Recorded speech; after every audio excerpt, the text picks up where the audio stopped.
On passe aux articles.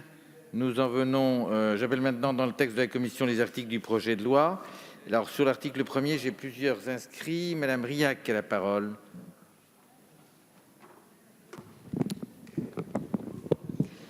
Merci Monsieur le Président. Le projet de loi que nous examinons aujourd'hui est la traduction d'une promesse présidentielle d'Emmanuel Macron lors de son séjour au Burkina Faso en novembre 2017.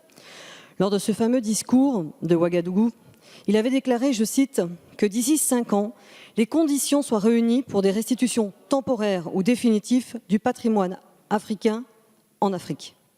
Cette déclaration a suscité l'approbation de nombreux jeunes présents ce jour-là, comme celle des diasporas.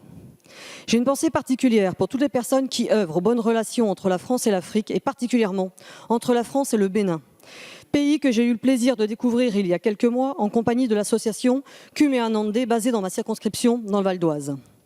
Ce projet de loi s'inscrit dans la volonté de renforcer des liens entre la France et le Bénin, avec une volonté de reconnaître notre passé commun.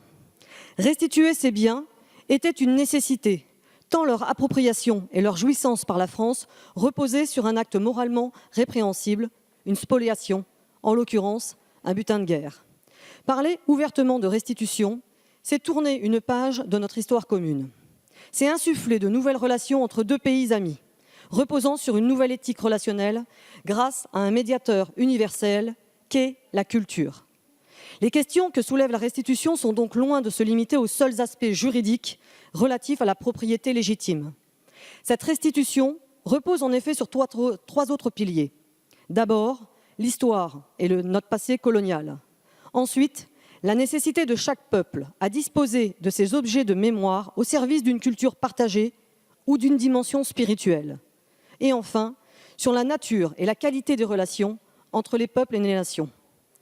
C'est le sens de la réflexion profonde que nous devons collectivement engager avec apaisement et responsabilité. Je salue donc ici, à travers cet article, la concrétisation de la promesse du chef de l'État d'ouvrir la voie d'une nouvelle relation entre la France et les pays africains et espère que d'autres textes de la même nature concernant d'autres pays seront prochainement présentés. Je vous remercie. Merci. La parole est à